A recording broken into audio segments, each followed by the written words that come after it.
little political analyst and author of City Builders and Vandals in Our Age, Caleb Maupin. Good morning, Caleb. Welcome back to Fault Lines. Good morning.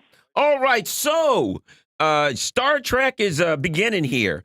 The Space Force has been created. I've seen the logo for it. It looks just like the Star Trek logo. So let's talk about the Space Force, Caleb. What are your thoughts on this, the newest boondoggle, in my opinion? But what are your thoughts? It's easy to laugh at because of that Star Trek logo. But I think if you look at what's really going on here, it's really something to be frustrated about, because you won't find a bigger supporter of the space program than me. You know, when China just carried out that lunar landing a year ago, and they landed on the far side of the moon, that was huge. That was a tremendous achievement, and it wasn't just in terms of scientific research.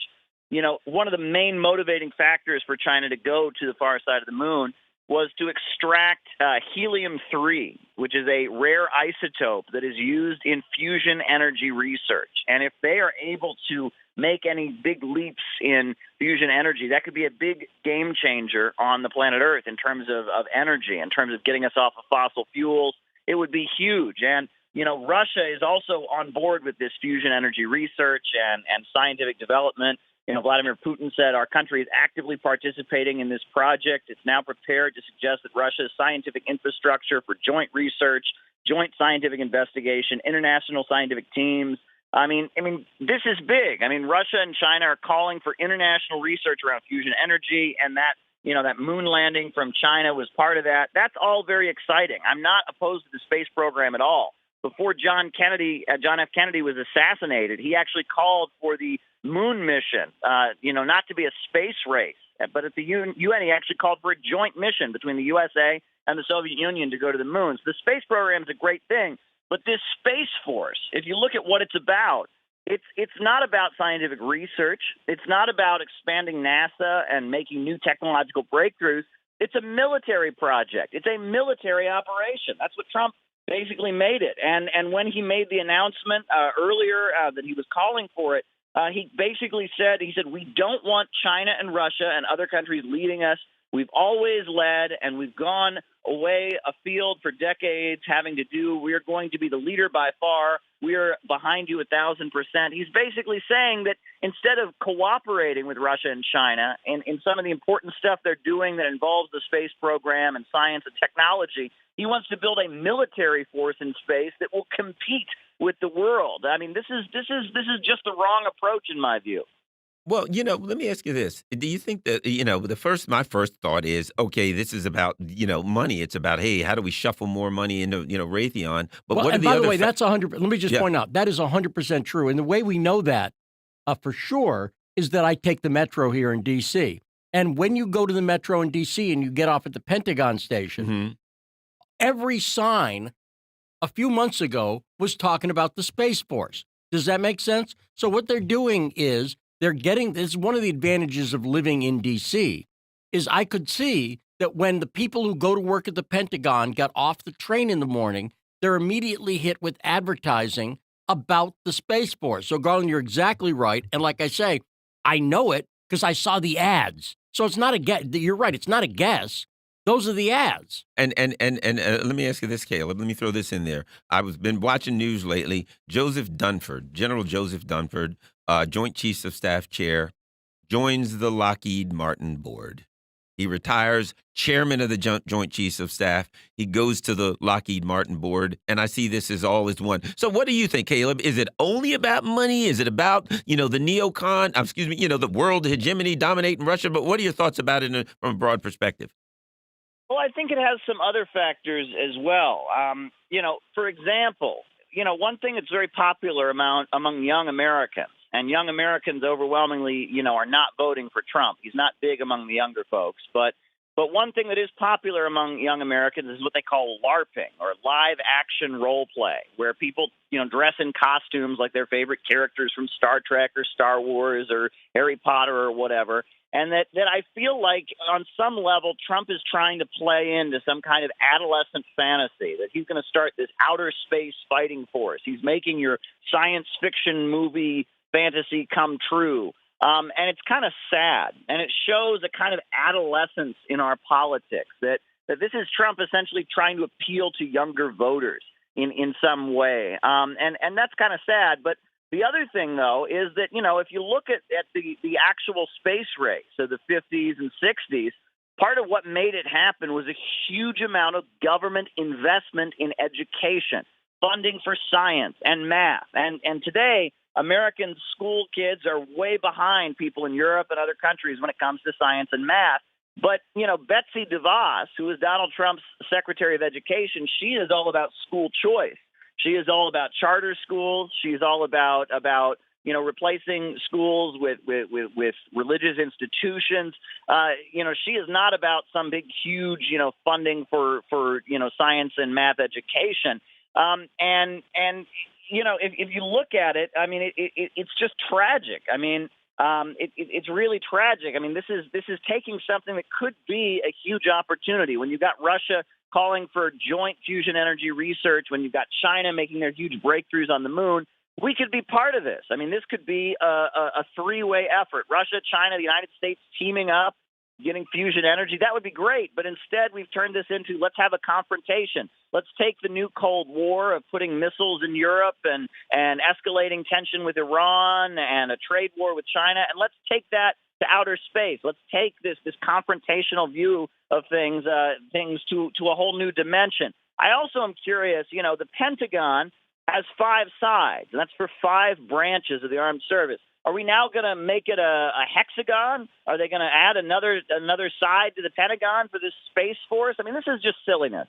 Well, the other thing is I think part of what it is they got to Trump on the history angle, which is, look, you have the chance. Eventually, we're going to have a Space Force, Mr. President, and you have a chance to be the president for all of history who's the person who initiated it, and whatever that means. And I think the other thing that's interesting is you're talking about the sort of LARPing aspect. It's interesting that the Space Force logo kind of looks like the Star Trek logo. That I think on purpose. I don't think that's an accident. I don't think that was. I think that's intentional. And to paraphrase Adam Schiff, look, we can either fight the Ruskies on the moon or we can fight them here. That's the thing. So I guess the argument is it's better to fight them in space. Like if we're gonna fight the Chinese, we should go. It should be like pew pew and ships. You see what I'm saying? Like the Cylons kind of thing going on. Exactly right. Stay on target. So I think that's part of what's going on. But I have another theory too, Caleb. Let me run this by you. I think billionaire elitists want to leave this frickin' planet as soon as possible and leave the rest of us here. That's what I think. And I say this because I see lots of evidence of it, including the private space stuff that's going on, which I get on one hand. But on the other hand, if I was an elitist right now, and I could see that more and more every day, people are figuring out the BS that these billionaires have put everybody through on the left and the right and everybody else, and they're, they can just lay waste to the planet however they want to with wars or whatever. They want to get off the planet because I ask myself, who is the Space Force? Okay, who are you fighting? That's what I wonder. Like, who are you fighting? It's not going to be a giant interdimensional squid. It's not going to be aliens because we haven't hit those yet. So I think they are concerned that when they leave the planet and go, hey, everybody, all those billionaires are going to go to Mars right now, but we'll be right back for you guys. Don't worry. Exactly. You're safe down here. That really what they're concerned about is that some of us will figure out and go, well, hey, wait a second, maybe you shouldn't be doing that. What's your theory on my theory? Is it crazy or is it just sort of crazy? Well, my mind hasn't gotten that apocalyptic, I mean, that sounds kind of like when worlds collide, but hey, I mean, maybe you're onto something in terms of climate change and the potentially dangerous aspects of that. One thing that many people have pointed out is that the space program could be utilized to get resources from other planets. And when it comes to Mars, there's quite a bit of water that could be gotten from Mars. You talk about on the moon and some of the minerals there, and that potentially, if if we have an issue with resources on this planet, that the rest of the galaxy could very much become a place that we could get new resources. And that's something that I think that is being widely discussed. There's all this stuff about mining asteroids, and people kind of laugh it off. But when you look at it seriously, the idea of sending kind of a rover to another planet to extract some minerals or whatever and take them back to Earth isn't that absurd. It could be done. One thing that I find amusing, when you mention the Star Trek logo, you have to wonder, at this point, now that they've created a Space Force, and now that it has a logo that looks a whole lot like something from a Star Trek movie, you have to wonder now, are Lockheed Martin and Raytheon and Boeing now, trying to get, grants to, invent like phasers and lightsabers and new weapons like something out of a sci-fi movie to go with this new Space Force? I mean, this is almost comical. Well, don't forget the robotic soldiers, because they're definitely working on that's something that's definitely being worked on. Robotic Boston soldiers. Dynamics, yeah. Yeah. Yeah, I worry about them. See, the other thing I picture is when the elites leave the planet, what they're going to say is, okay, now we're leaving most of the general population here, but your more attractive children, all of them, go get on Vatican V. That's the new spaceship we have going. We're going to take care of them. Don't worry. We've got lots of priests who They've got like Epstein Planet. There's going to be exactly their own, right. instead of Epstein Island, it'll be Epstein Planet. All of the young girls get on this ship. They're going to Epstein Planet. Or boys, whatever. Yeah. Harvey Weinstein will be on there providing entertainment and everything. Don't you worry that it'll all be safe. Hey, Caleb, we got one more segment with you coming up after this. Tell people real quickly where they can find your stuff and about your new book, right? Sure, yeah. I have a new book, City Builders and Vandals in Our Age. It's been getting some good reviews. People like it. And you can always check out my website, CalebMaupin.com. That's CalebMaupin.com. Hey, Caleb, we're going to have you on for one more segment. That's coming right up. Going to point out to people, if you've not subscribed to the newsletter over at my website, populous.tv, it's free. And it gives you highlights from the show, things that the Kansas City Star does not want you to see. We got more coming up. It's Fault Lines with Nixon and Stranahan. Fault Lines. Tune in to Loud and Clear with Brian Becker for the latest news, commentary, and political analysis.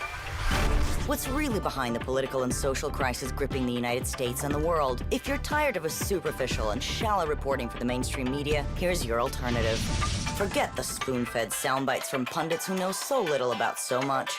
We deal with real issues. War in the Middle East, the military-industrial complex, U.S.-Russian relations, the rise of China, austerity, mass migration, global warming, and social justice movements in the United States and around the world, and much more.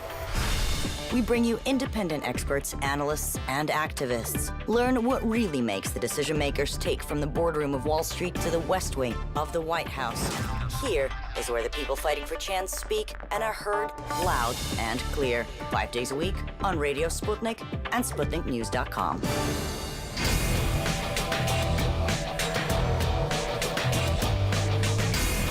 Fault Lines. We are back. Fault Lines with Nixon and Stranahan.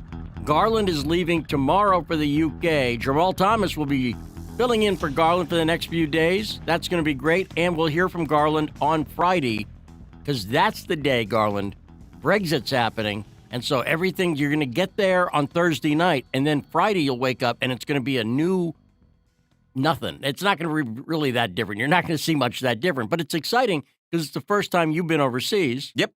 And so it'll be interesting to see your impressions of another foreign land. Also, by the way, I was talking about there's a new database out. Did you see this? ProPublica, just talking about the child molestation issue in the church. Did you see that ProPublica's got a new database out that they put out that shows the number of priests you can search by town? So Bob Schlehuber, I was talking to Bob about this yesterday. He's from Rockford, Illinois. He's looked up Rockford, and he can see 18 priests were moved around or whatever. Jeez. After, you see what I'm saying? So you could look up whatever, Baltimore, Right. and see. But that's very interesting. And by the way, that is I was making a sick joke about it, but It's a really serious issue, and this we've talked about it all the time. The ProPublica, because it's one of those things you either laugh or you cry.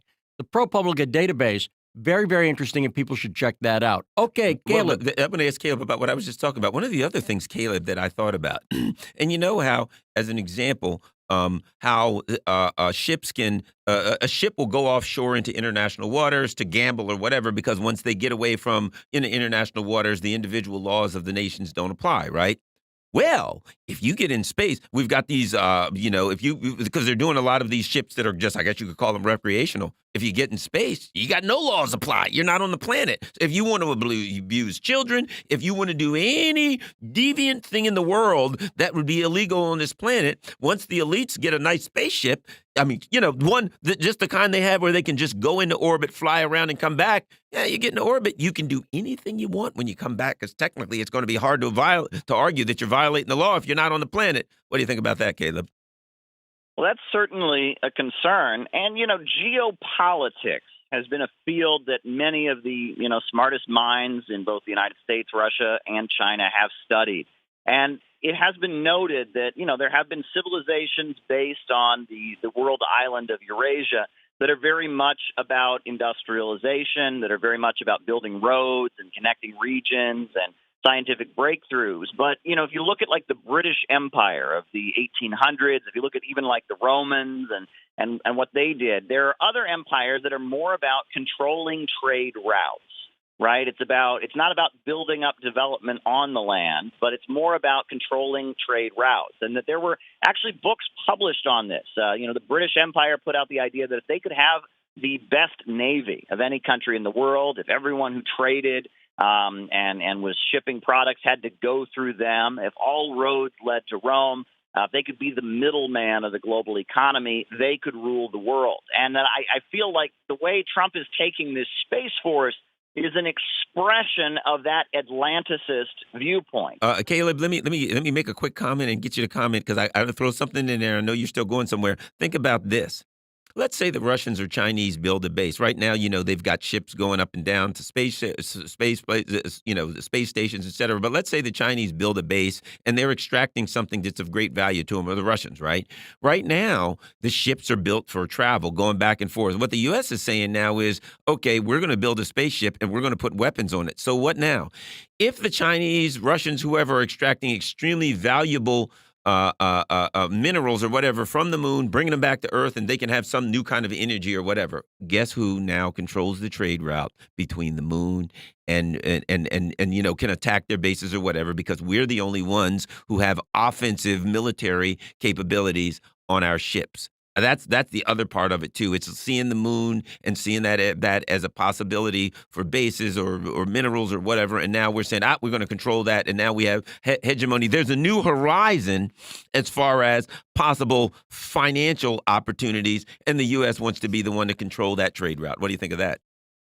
I think that's exactly the point. I mean, that we are looking at this not in terms of advancing civilization and human progress, but in terms of military conquest and control of the trade routes. And that this is that Atlanticist viewpoint, right? That viewpoint of the British Empire, of the Roman Empire, and about how you maintain dominance is being the biggest pirate. St. Augustine, right? He always told the anecdote, very famous, of Alexander the Great arresting a pirate.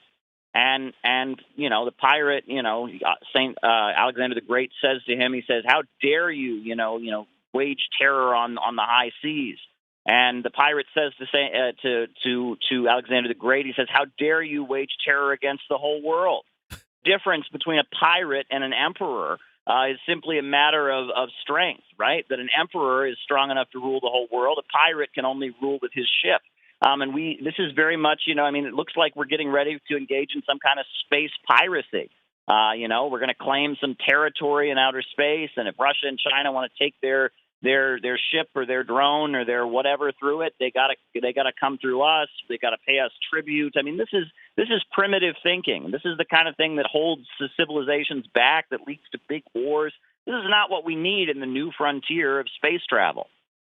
Well, let me just point out, in fairness, there are two other big differences between pirates and empire.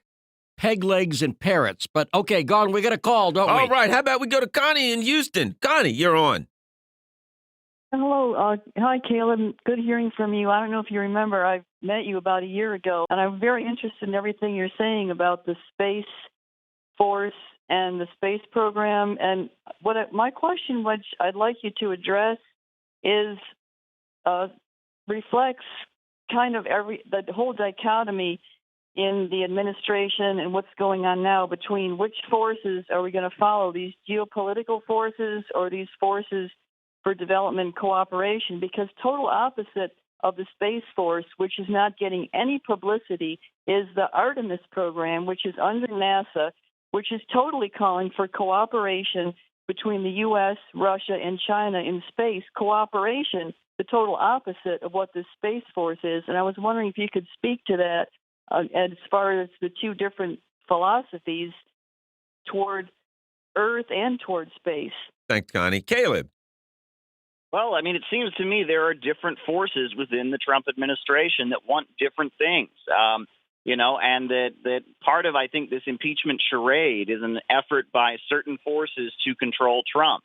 If you look at it, Trump is very dependent on the neocon wing of his own party. They have to have his back as this impeachment stuff continues. And if you look at it, I mean, it's come out, it's been published that the killing of Qasem Soleimani was very much motivated by the whole impeachment fiasco, right? And that Trump very much needs to make sure he has those neocons behind him, and that the neocon elements, John Bolton and others, they favor a confrontation with Russia and with China, whereas there are, I think, some other forces that are a little more isolationist, that are a little more focused on economic development and industrial capitalism and development that might favor cooperation. So I think there are different interests within the Trump White House, and I think the Trump administration has been navigating and trying to maneuver within these different interests since the beginning of it. I'm not thrilled by the Space Force, but I'm not familiar with the Artemis program. But if there is a push to actually join these hugely exciting efforts going on from Russia and China right now, I think that would be a great thing. And I hope that element within the Trump administration can get stronger. All right. Wildman from Missouri, you're on with Caleb Maupin about the Space Force. Yeah, speaking of Space Force and piracy and everything on the moon, I don't know if you saw the recent movie with Brad Pitt called Ad Astra. There was actually pirates on the moon, like chasing him and stuff, and they had like mining bases on the moon. You might call it predictive programming from Hollywood. I don't know, just throwing it out there. Thanks a lot, Wildman. Certainly appreciate it. And by the way, Wildman, we got, darn there it. you go. Oh, it's okay. But I was just going to say, if he's in the Midwest, he needs to be writing to the KC Star and telling them that Midwesterners are smart enough to figure out stuff for themselves, because they did an editorial against us saying no one should listen to Sputnik. So there you go. Oh, yeah, Caleb, we didn't tell you. We're on in Kansas City now. And yes, the Kansas City Star did the usual, hey, don't listen to these guys, whatever. And this is the way I always put it.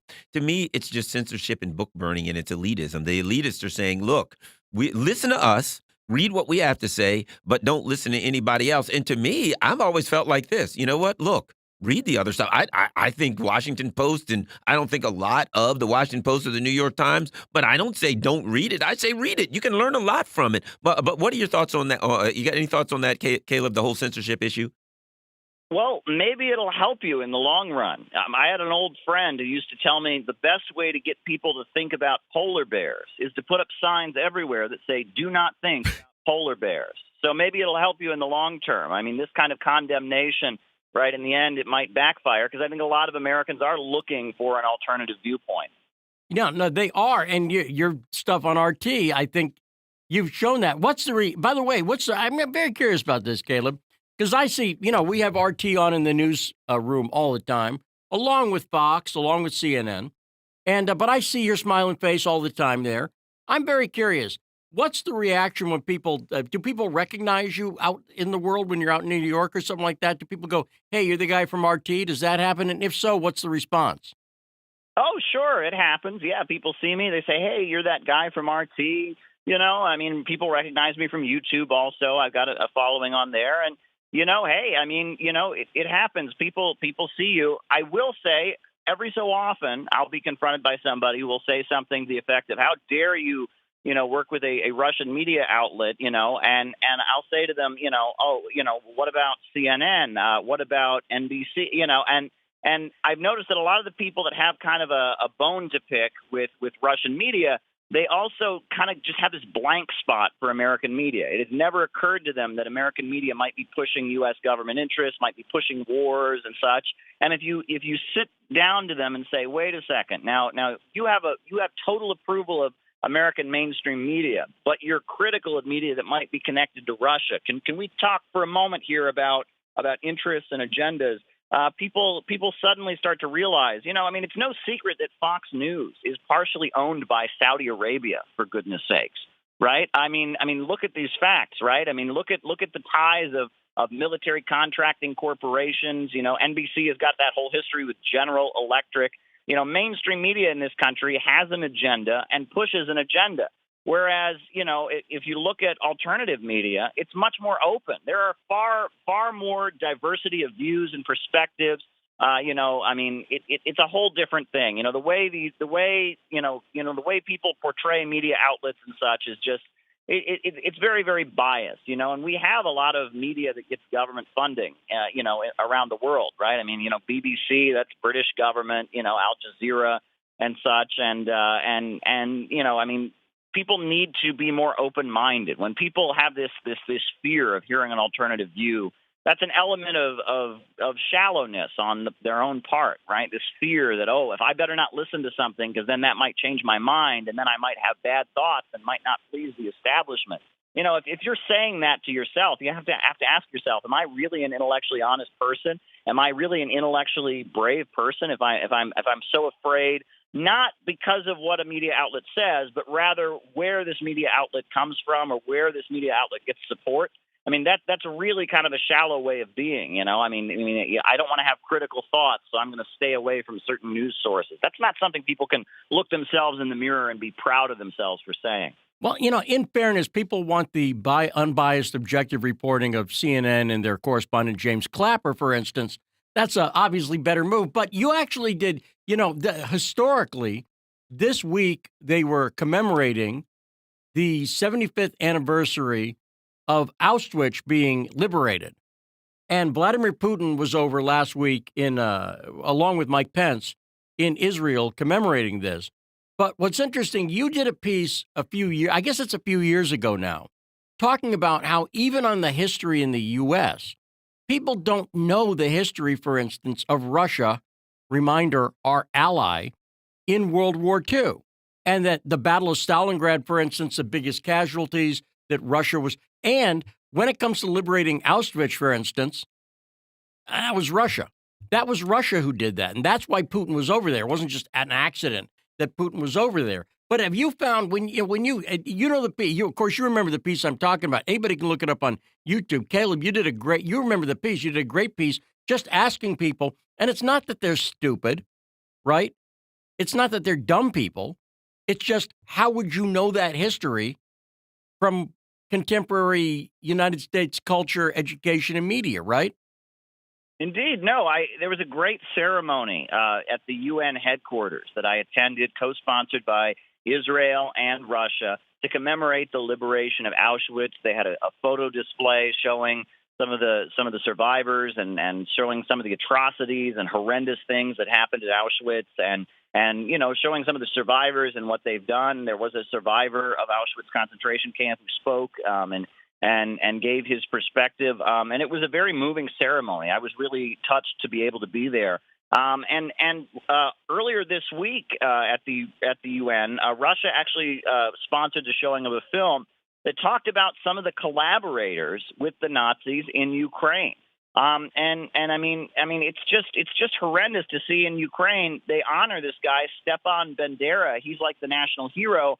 And this is a guy who collaborated with the Nazis while they're tearing down the World War II memorials. And by the way, I'm sure they mentioned Mykola Lebed too, right?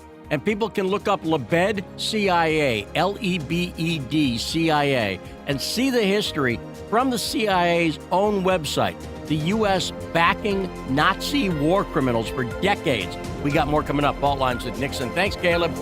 And Stranahan.